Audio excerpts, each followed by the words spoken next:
Hi! Welcome back po sa Tarot Page Philippines. For this video, gawin natin ng quick reading ang mga tao po na may mga Sun, Moon, and Rising sign na Libra.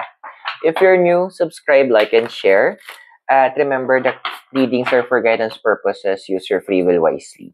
Kung hindi mo alam yung Sun, Moon, Rising mo, sa dulo po ng video, we have a link for this. Importante kasi siya. And if you'd like to also magpa-schedule ng private readings or spell works or mag-donate using GCash Maya, the details are in the description below, or you can use the thanks button sa baba.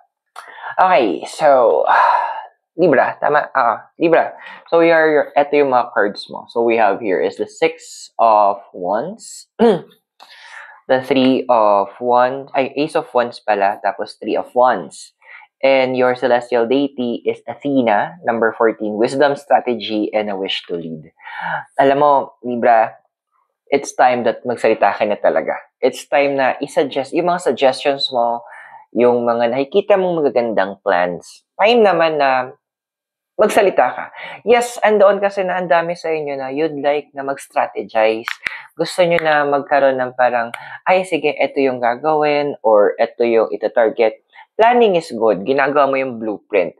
Pero, andun kasi na pinapaalala sa'yo ng cards that although planning is good, it's just part ng mas malaking process na kailangan mong gawin.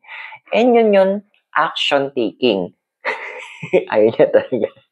Ayun yung action taking. Sorry, Mikay. So, andito na pinapaalala sa'yo ng cards na you need to also have those actions. So, what actions ang sinasabi ng cards para sa'yo? Actions in terms of hahanap ka na ng mga magiging allies mo, yung mga magiging kakampi mo. Yun yung mga tao na kaya nilang makapture yung vision, yung plano mo, yung strategies mo. Then of course, you need to look for the resources. Paano mo ba i-implement tong mga tina-target mo? It could be a business, or it could be a movement, or it could be change. Pwedeng sa sarili mo, or sa kung nasaan ka sa community mo, sa family mo, or even on a collective scale.